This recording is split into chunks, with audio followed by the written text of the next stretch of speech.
कैसे हैं दोस्तों। अब है अभ्यास प्रश्न पत्र का संपूर्ण हल और ये है अभ्यास प्रश्न पत्र कक्षा 8 के विद्यार्थियों के लिए विषय विज्ञान का और चैप्टर नंबर है 2। दूसरा चैप्टर है जिसका नाम है सूक्ष्म जीव और सूक्ष्म जीव का पहला पार्ट। शुरुआत करेंगे बहुविकल्पात्मक प्रश्नों से। तो पहला प्रश्न है, निम्न में से कौन सा प्रतिजैविक है। तो सही ऑप्शन है पहले का बै को लिख दिया है ब्रैकेट में। बै है स्ट्रेप्टोमाइसिन। स्ट्रेप्टोमाइसिन क्या है? प्रतिजैविक है। दूसरा प्रश्न है, खाद्य पदार्थों के परिरक्षण के लिए उपयोगी पदार्थ है। तो ऑप्शन ए है सोडियम मेटा बाइसल्फाइड, ब है सोडियम बेंजोएट, स है तेल और द है उपर्युक्त सभी। तो सही ऑप्शन है द। तीनों के तीनों ही खाद्य पदार्थों के परिरक्षण के लिए उपयोगी पदार्थ हैं। अब है तीसरा प्रश्न, चीनी को अल्कोहल में परिवर्तित करने के प्रक्रम का नाम है। तो सही ऑप्शन है इसमें स किण्वन। चौथा प्रश्न है, मलेरिया परजीवी का वाहक है। तो मलेरिया किसके द्वारा फैलता है, यह नाम लिखना है। तो सही ऑप्शन आ जाएगा इसमें ए मादा एनाफ्लिस मच्छर। अब है पांचवा प्रश्न, संचरणीय रोगों का सबसे मुख्य कारक है। तो सही ऑप्शन आ जाएगा ब घरेलू मक्खी। छठा प्रश्न है, ईस्ट का उपयोग निम्न के उत्पादन में होता है। तो छठे में सही ऑप्शन है, सही आंसर है ब अल्कोहल। सातवां प्रश्न है,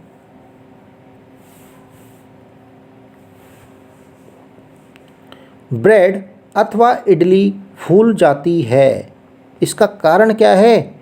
इसका सही ऑप्शन है स ईस्ट कोशिकाओं में वृद्धि के कारण ब्रेड अथवा इडली फूल जाती है। अब है आठवां प्रश्न, दिए गए शब्दों में से छांटकर रिक्त स्थानों की पूर्ति करो। तो आठवें का पहला जो है, ये पांचवा है, जो ये पहला दूसरा तीसरा चौथा 4 प्रश्न हैं। तो पहला है, सूक्ष्म जीवों को रिक्त स्थान की सहायता से देखा जा सकता है। तो सूक्ष्म जीवों को सूक्ष्मदर्शी की सहायता से देखा जा सकता है। यहाँ रिक्त स्थान में सूक्ष्मदर्शी आ जाएगा। दूसरा है आठवें का, मादा एडीज मच्छर रिक्त स्थान के वायरस का वाहक है। तो यहाँ आ जाएगा डेंगू। मादा एडीज मच्छर डेंगू के वायरस का वाहक है।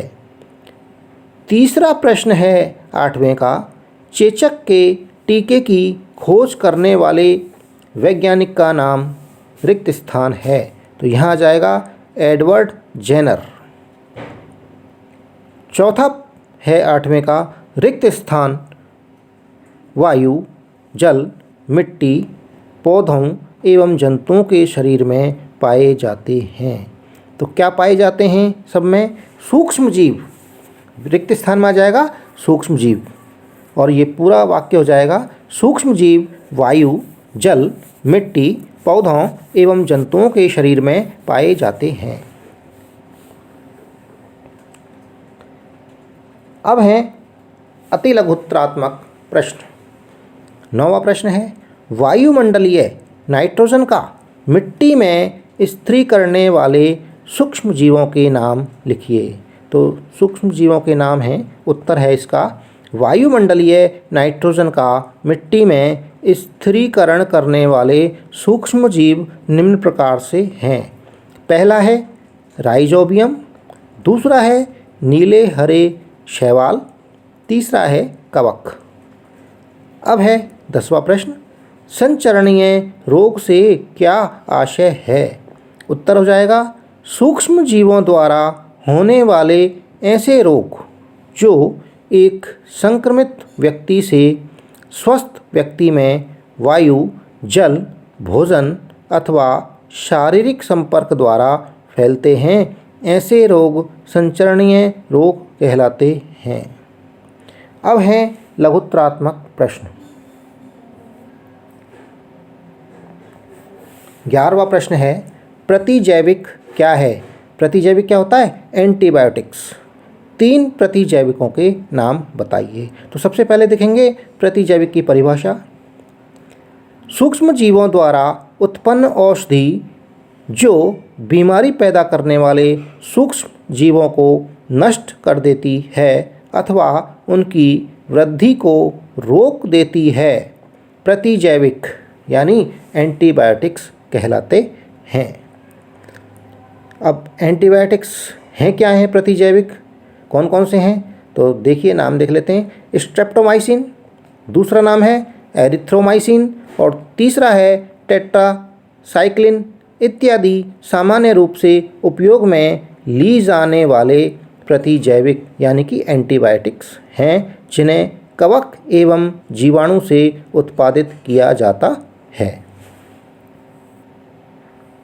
अब आ गया है निबंधात्मक प्रश्न। 12वां प्रश्न है,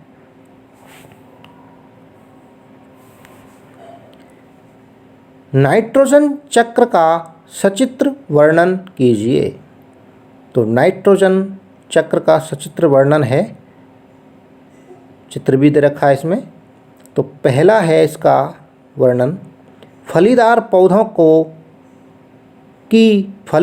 पौधों की जड़ों की गांठों में राइजोबियम जैसे नाइट्रोजन स्थिरीकारक जीवाणु होते हैं जो वायुमंडल की नाइट्रोजन गैस का स्थिरीकरण करके उसे नाइट्रोजन के यौगिकों में बदल देते हैं।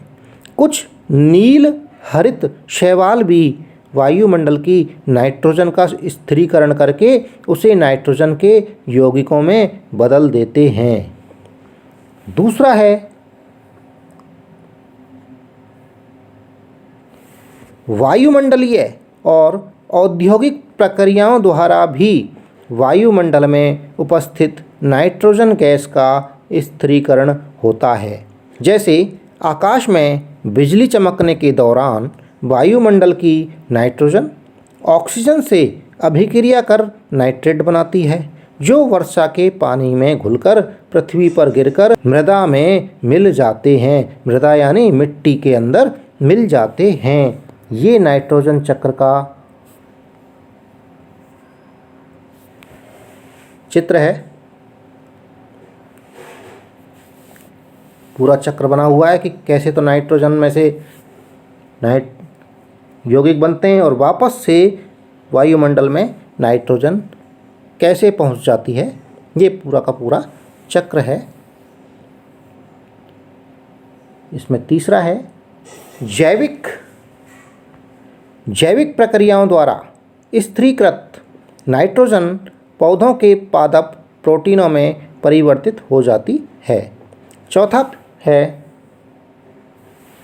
जंतु पौधों को खाकर उनमें उपस्थित पादप प्रोटीनों को जंतु प्रोटीनों में परिवर्तित कर देते हैं। पांचवा है पौधों एवं जंतुओं की मृत्यु के बाद मिट्टी में उपस्थित जीवाणु एवं कवक नाइट्रोजनी अपशिष्ट को नाइट्रोजनी यौगिकों में परिवर्तित कर देते हैं जो पौधों द्वारा पुनः उपयोग में लिया जाता है।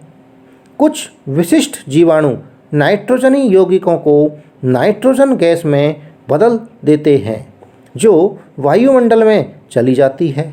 इस प्रकार वायुमंडल में नाइट्रोजन की मात्रा स्थिर रहती है। ये पूरा का पूरा नाइट्रोजन चक्र है।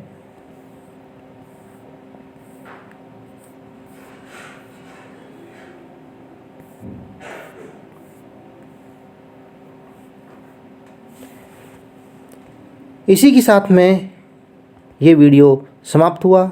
जो चैनल पर नए हैं वो चैनल को सब्सक्राइब कर लें और वीडियो पसंद आ रहा है तो वीडियो को लाइक करें। धन्यवाद। Thank you.